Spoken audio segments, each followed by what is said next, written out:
If you haven't had an opportunity to watch Avengers Age of Ultron, stop listening now, major spoilers, here we go. Today is April 29th, 2015, 7 o'clock in the morning. Just finished watching Avengers Age of Ultron. 6.5 out of 10 stars.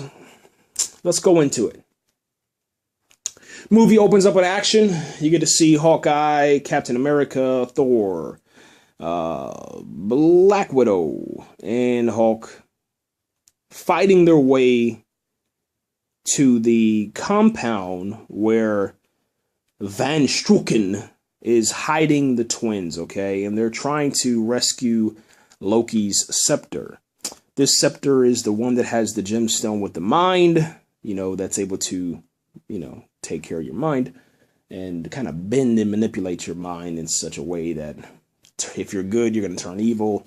If someone's holding the scepter and they touch your heart, it'll corrupt your mind and stuff like that. So it's very interesting to see how Scarlet Witch, she has the power to manipulate your mind. So you can see that the test that, you know, Hydra was running on these twins, it really worked, man. And it's just fascinating to see that she's able to so easily manipulate the entire Avengers team, and she's so powerful. They just showed that in just a couple of easy scenes, man. She turned the Hulk on, and he was raging.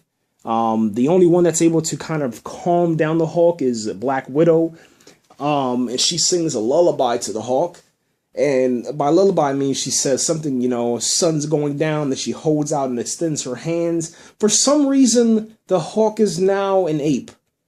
I didn't like that. I didn't appreciate that. You know, if you're a fan of the Marvel comics and the Incredible Hulk, you understand that the Hulk is a character in himself, meaning that at the Avengers movie, the 2012 Avengers, there was a scene where Loki got slammed on the ground, and then Hulk actually said something, and he voiced some words, and he said, "Puny God."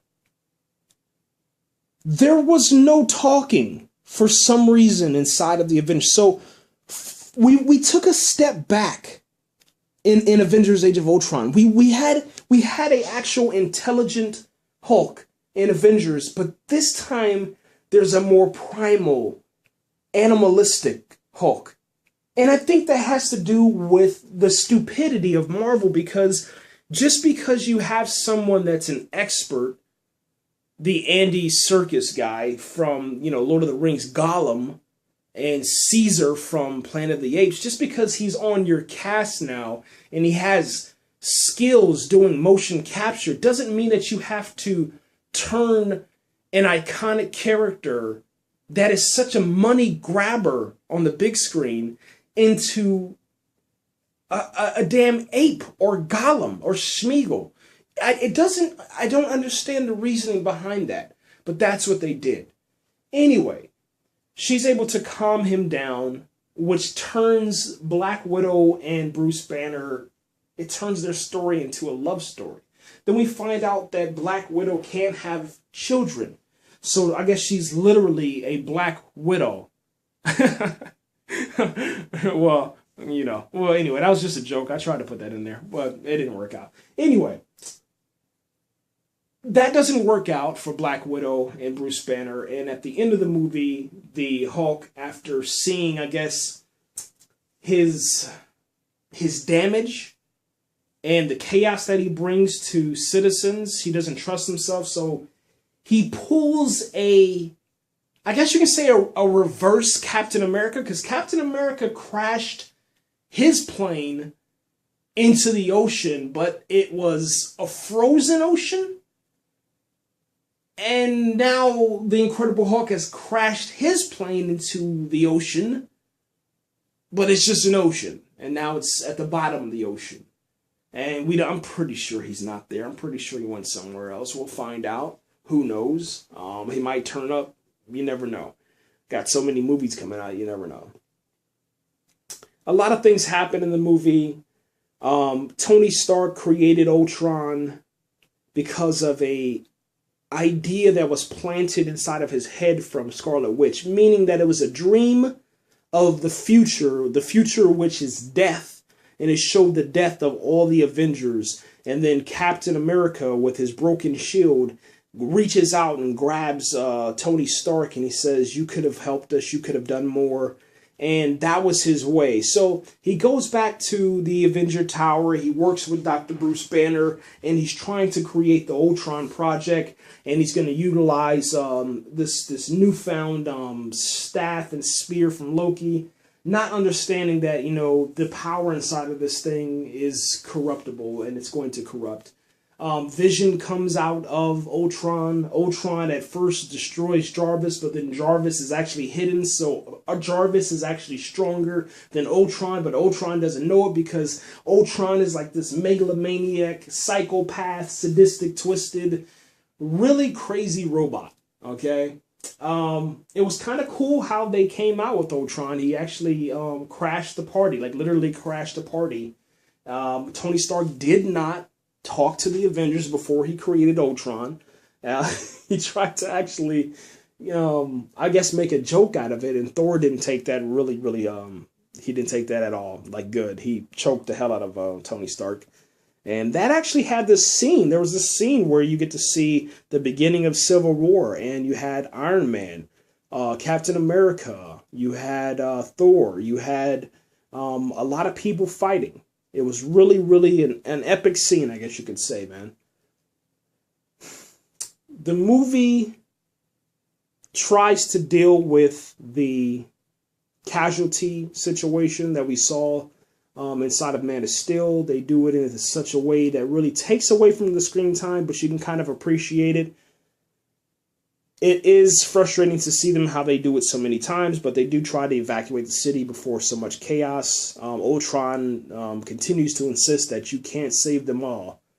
And if you try to, obviously he's going to try to kill them. There was the town. One of the major towns inside of the movie gets lifted up out of a movie that we've seen before. Superman Returns. Lots of other movies. There's been a lot of movies like that, and then they end up blowing up the entire city after it's been evacuated on quote-unquote 6 S.H.I.E.L.D. ships. Okay, Nick Fury is actually hiding inside of Hawkeye's barn, and Hawkeye is married and has kids, but they've been hidden. So, in order to explain the relationship between Bruce Banner and Black Widow, Hawkeye now has a relationship, so that's no longer awkward with the Black Widow situation. They've all just been friends from now until forever. Quicksilver ends up dying. He dies because he saves Hawkeye. He saves Hawkeye and this kid, and he's dead. He's dead now. Hawkeye names his kid after Quicksilver. Ultron creates the Vision, and then after that, he loses the Vision, and then after that, you get to see Thor, who has, I guess you could say, this scene where everybody gets visions due to due to Scarlet Witch's manipulation on the mind, and he comes back and he helps create Vision. All right, utilizing his electricity, he lights up the box that Vision is kind of sleeping in and being created, and he finishes the process. Vision comes out, Vision actually comes up with his own suit. So he turns green, he turns silver, and he has, well, not silver, but gold. And he has this gold-green cape-looking thing that he actually comes up with. He is purple, and that's just his skin. They explained that very well. I thought that was really, really great. It was a really beautiful movie. It just fell apart in so many ways. I think it was just because, I think Marvel is just not letting these guys do what they're supposed to do, man. And we've heard a lot of interviews talking about that. If the story is great, and the characters, and you care about the characters, then the movie will be great itself. You don't have to worry about that. And I think something just happened here. I don't know. The new Avengers at the end of the movie are Captain America, Black Widow, War Machine, Falcon, Vision, and Scarlet Witch, okay? And those will probably be the ones that are on Captain America's side going forward into Civil War and the Infinity Gauntlet. Nick Fury is back running what looks to be S.H.I.E.L.D, and he is part of the Avengers now, which he should have been before. Hawk he's gone. He's in the middle of the ocean. He crash landed in the middle of the ocean for some reason. Doesn't want to talk to Black Widow anymore. So that relationship is probably gonna carry on for as long as they want it to carry on. I think it's horrible, but who knows, man? Maybe he'll crash land somewhere and find, his actual soulmate, and then we won't have to put up with the crap that Marvel's giving us right now with the situation with Hulk. Other than that, I think that's pretty much it. Ultron is destroyed, so he won't be coming back. There wasn't anything at the end of the movie. The score was good.